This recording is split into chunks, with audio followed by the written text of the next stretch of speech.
Sai tiup matangaku, sai toguau,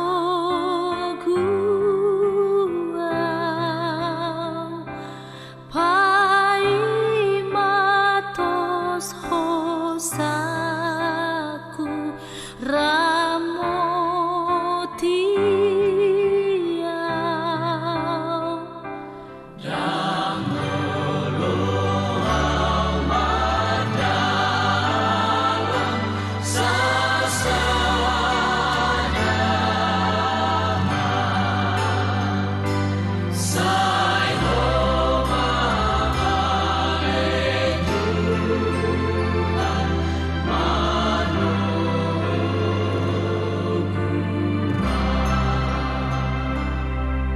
Shalom, selamat pagi saudara-saudara yang terkasih di dalam Yesus Kristus.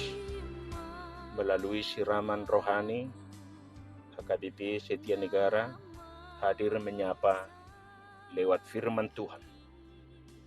Terlebih dahulu kita berdoa.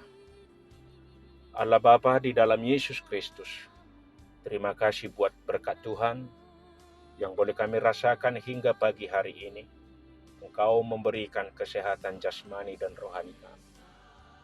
Bapa di sorga, sebelum kami melakukan aktivitas kami, terlebih dahulu kami akan dikuasai oleh kebenaran firman Tuhan.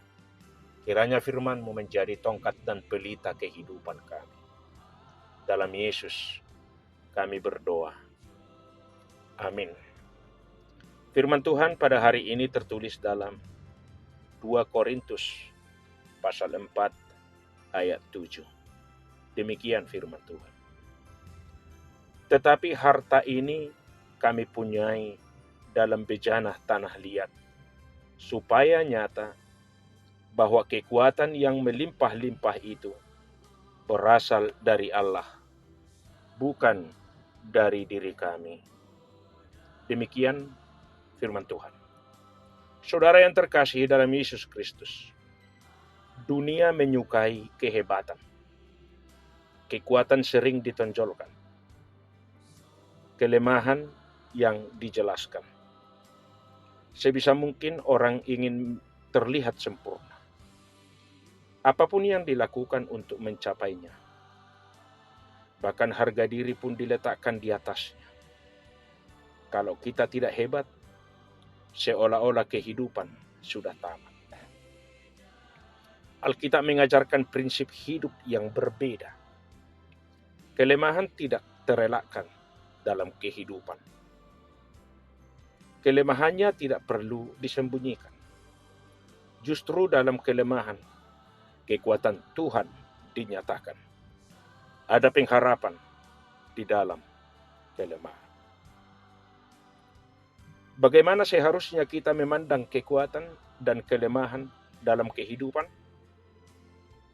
Bagaimana kebangkitan Kristus selalu memberikan pengharapan di tengah berbagai kelemahan? Renungan ini akan dapat menjawab dalam kehidupan kita. Saudara yang terkasih, kata harta ini merujuk ke bagian dalam kehidupan.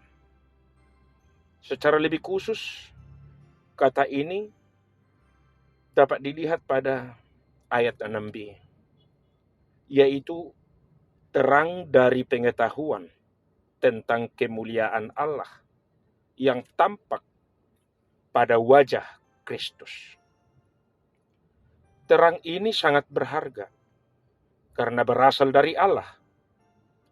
Tanpa campur tangan Allah, terang itu tidak mungkin akan terlihat.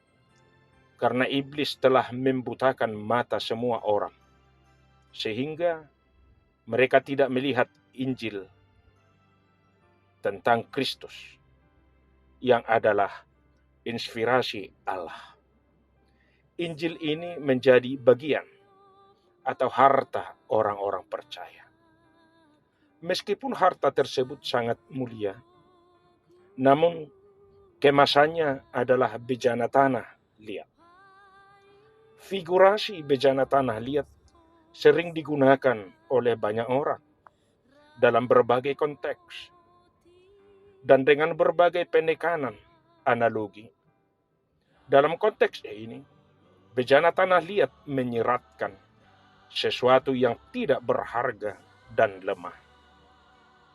Tidak berharga merupakan kontras terhadap harta, sedangkan lemah merupakan kontras terhadap kekuatan Allah. Poin dalam figurasi ini pasti dengan mudah ditangkap oleh masyarakat kuno. Hampir setiap hari mereka menggunakan bejana tanah liat. Misalnya untuk mengambil air, minum air atau kendi, menakar biji-bijian, dan sebagainya. Bejana tanah liat sangat murah dan mudah didapat. Di sisi lain, bejana tanah liat juga mudah retak dan hancur. Barang-barang semacam itu memang tidak dimaksudkan untuk digunakan dalam jangka waktu yang lama. Begitu retak, ya langsung dibuang karena tidak ada gunanya lagi. Jika suatu harta diletakkan di dalam bejana tanah liat, yang terlihat dari luar adalah bejana itu. Dengan kata lain, kelemahan dan ketidakberhargaan bejana tanah liat lebih mudah terlihat daripada harta di dalamnya. Seperti itulah Paulus menggambarkan dirinya dalam pelayanannya. Apa yang diungkapkan oleh Paulus di sini terbilang luar biasa. Dengan segala pengorbanan dan kelebihan yang dimilikinya, Paulus punya banyak alasan untuk memegahkan diri. Ketika menulis surat ini, dia sendiri sedang difitnah, yaitu tertulis dalam ayat 2. Dan dibandingkan dengan para rasul palsu yang sok hebat. Godaan untuk menjadi sombong semakin menggelembung. Tetapi puji Tuhan, Paulus tetap mengingat bahwa dia hanyalah tanah liat yang tidak berharga dan lemah. Dengan mengakui, merengkuh, dan menceritakan kelemahan-kelemahannya, Paulus ingin menegaskan kekuatan dari Allah yang melimpah, yang terus bekerja di dalam dirinya. Memuliakan Allah tidak bisa berjalan beriringan dengan memuliakan diri sendiri. Cara menonjolkan kekuatan Allah adalah mari kita menonjolkan kelemahan kita sendiri. Paulus sangat menyadari hal itu. Dia telah melalui ujian, keputusasaan dalam pelayanan, sehingga dia benar-benar mengalami kekuatan Tuhan. Dengan merengkuh semua kelemahan dia, justru kita berkata, ketika aku lemah, aku dikuatkan oleh Tuhan. Amin. Kita berdoa.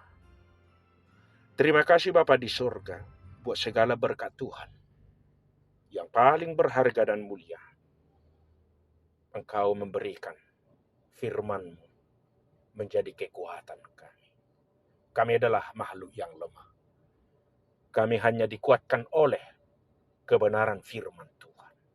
Perjalanan kehidupan kami adalah perjalanan di dalam firman Tuhan. Karena kelemahan kehidupan kami, Tuhan yang menguatkan. Bapa di surga, kami berdoa kepada saudara-saudara kami yang dalam keadaan sakit. Kiranya Tuhan memberikan roh kesembuhan. Berkati makanan minuman, serta tangan medis. Dan juga kuatkan saudara-saudara kami yang lagi merawat mereka. Bapa di surga, kami berdoa buat saudara-saudara kami yang lagi dalam perjalanan. Berkati perjalanan mereka, jauhkan mara bahaya. Bapa di surga, kami berdoa buat aktivitas kami satu hari ini. Kami dikuatkan oleh firman Tuhan. Kami adalah makhluk yang lemah. Hanya Tuhan yang mampu menguatkan kami dalam perjalanan hidup kami. Terima kasih Bapa. Dalam Yesus kami berdoa. Amin. Demikianlah siraman rohani HKBP Setia Negara. Kiranya Tuhan memberkati. Shalom.